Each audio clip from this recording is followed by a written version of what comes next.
And we'll now be speaking to THA Deputy Chief Secretary, Dr. Faith B. Yisrael. A pleasant good evening, ma'am, and welcome once again to The Observer. Good evening, and thanks for having me. Are you hearing me okay? Loud and clear, loud and clear. Great. Change the narrative. Partner with the central government for the development of Tobago. This according to Senator Lawrence Hislop during the budget debate in the Senate on Monday. He's calling out Chief Secretary of the Tobago House of Assembly, Farley Augustine, and he says that Augustine, his supporters, and members of his party have repeatedly complained that the 4.03% of the budget which the THA receives by law remains insufficient. He says, stop blaming the PNM for everything. Dr. Faith, tell us. It is unfortunate that the goodless senator is insisting that he's speaking on behalf of Tobago when in fact every time he opens his mouth he speaks against the island. Let's start by the 4.03. That is the absolute minimum that the government can give to the Tobago House of Assembly. The Dispute Resolution Commission says that it can be 4.03 up to 6.9%. What the goodly senator and the MPs for Tobago East and West should really be doing is trying to convince the government that they are a part of that Tobago deserves closer to the 6.9 and not at the bare minimum. At the rate they are going, I am convinced that if they could have given us less than the 4.03, they would have done exactly that. And that is not good enough for the people of Tobago. Yeah, but the language to me is what stands out. I mean, complaining. Where is the THA complaining? And if not, is it a matter of standing up and saying, listen, this is what we want, this is what we need? I mean, because there's a large part of that money as well is going for projects that has not been approved by the current THA administration. And it is being said by the finance minister in not so many words, listen, this is what we can do, and this is how we can function under the 6th schedule of the THA Act 40 of 1996. So beyond the budgetary allocation to THA, an additional $678.5 million is allocated to various ministries and state agencies to undertake and execute major projects in Tobago. And he goes on, of course, talking about in keeping with responsibility of that THA Act. And I wonder if people understand exactly what it is the finance minister is saying there. But let's break down that 600 and something million. About 400 million of it is going to the airport project that has been going on. So this is not a new thing. This is not something that the people of Tobago have seemed to be benefiting from because it is not a Tobago contractor that is doing it. As a matter of fact, even with that, we find ourselves in the Tobago House of Assembly at this point still cleaning up the mess that they left when they removed all of those people from the area where the airport is being built. We are the ones paying rent for some of those individuals. We are the ones that have been left with preparing the land to ensure that it has water and electricity and so forth, so that they can build, so that they can rebuild their lives. The Tobago House of Assembly is the entity that is taking up the bulk of that responsibility at this point. Let's look at another one of the projects. One of the projects is the Roxborough Fire Station. Yes. The minister seems to not know that they were the ones who came up several years ago and opened up the Roxborough Fire Station. So it is already open. We do not know what that money is for.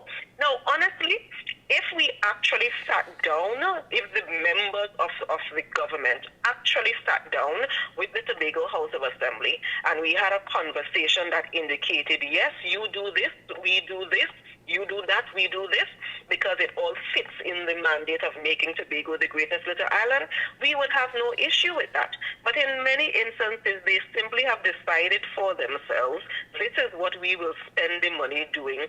And Tobagonians, in essence, just have to take it or leave it. And that is where the problem comes in.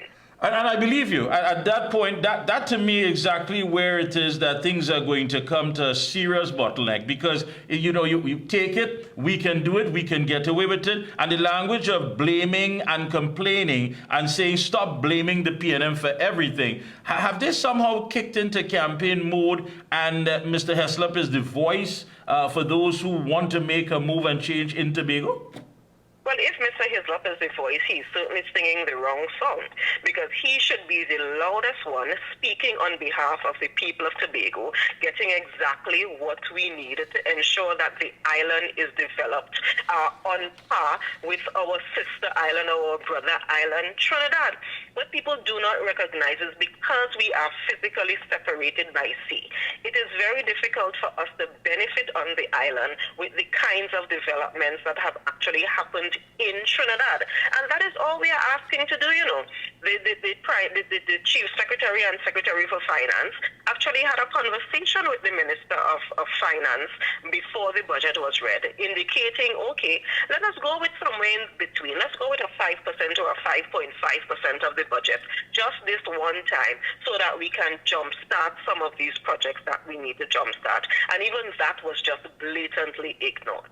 And that's the thing as well. I mean, one would think that they would sit down. As you said, there was a sit down, there was communications, there were conversations, but yet still that in itself was just pushed to the side, where you have the senator making these statements, and to me a very reckless statement as well, because at the end of it all, I can't see that the THS simply wants to go against the grain, when in fact they're asking for things that they know and they understand that the people of Tobago are calling for. Now, on that note, let's talk about the carnival. How is that coming along?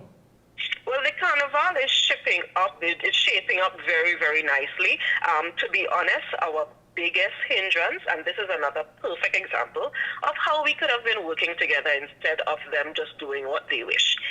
One of our biggest issues, I have individuals who are from New York, Miami, and so forth, and what they are saying is, Faith, we want to come for the carnival, but we cannot find flights. Now, it is now less than a week before the carnival.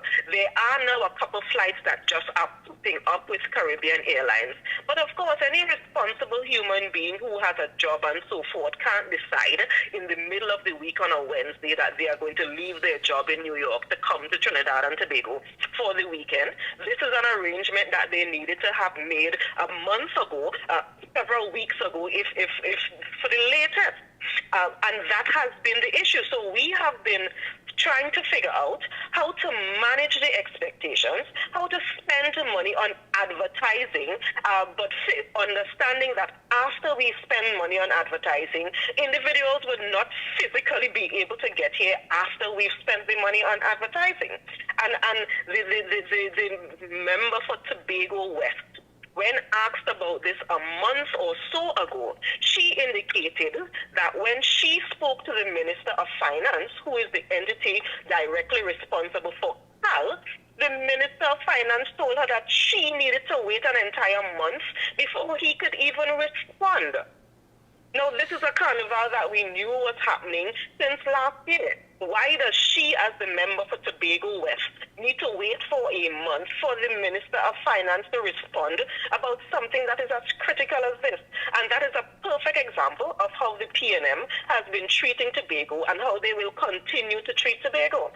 Yeah, on one hand, we're hearing that there's too much blame on the PNM, but their actions, I mean, it's quite clear, crystal clear, that it's all about either undermining or sabotaging anything that seems to benefit the people of Tobago.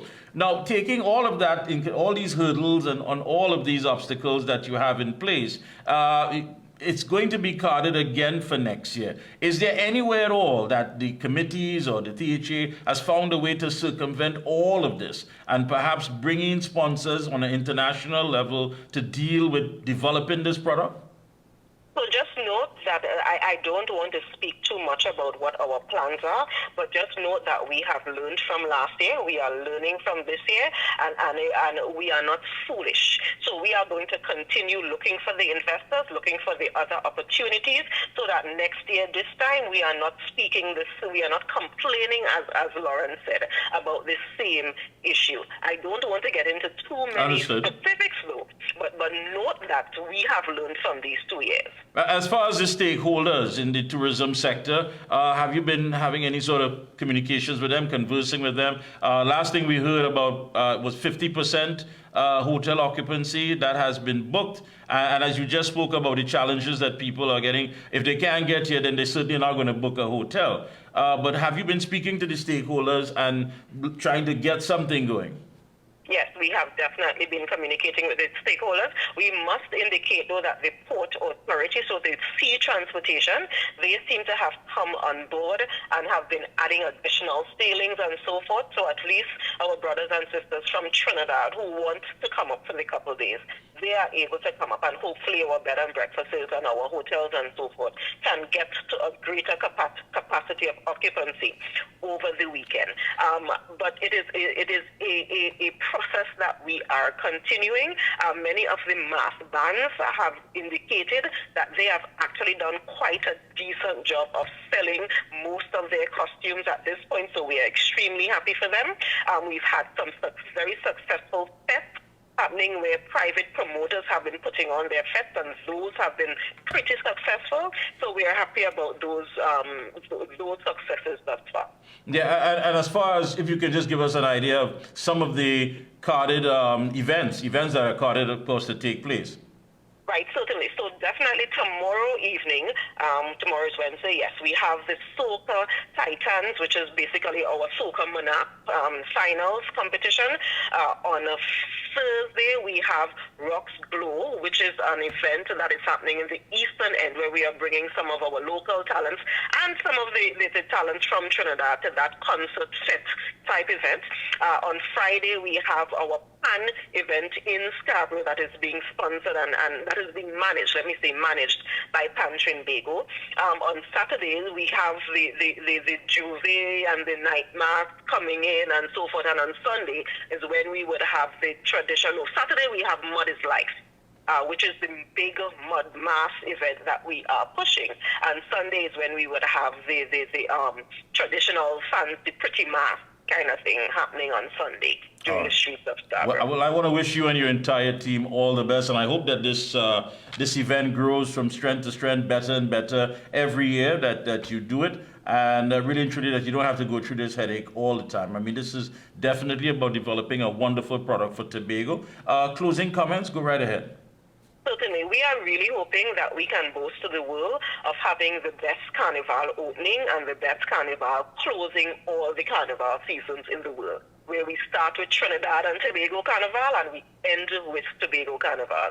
And you are right. We are going to learn from the issues that have popped up for this year and last year. We are pushing to ensure that next year is even better. And we are really just asking everyone to come and be a part of this. Over the weekend, we had some phenomenal activities. Again, Tuco, for example, put on an amazing Calypso show and competition. And we're encouraging our brothers and sisters in Trinidad, if you haven't even thought about it, we still have space. Our Port Authority still has space. You still have the opportunity to come to Tobago for Carnival. All right. Thank you so much. And again, best of luck to you and your entire team. It's been a pleasure. And we'll be checking in with you periodically. Thank you very much. Thank you so much.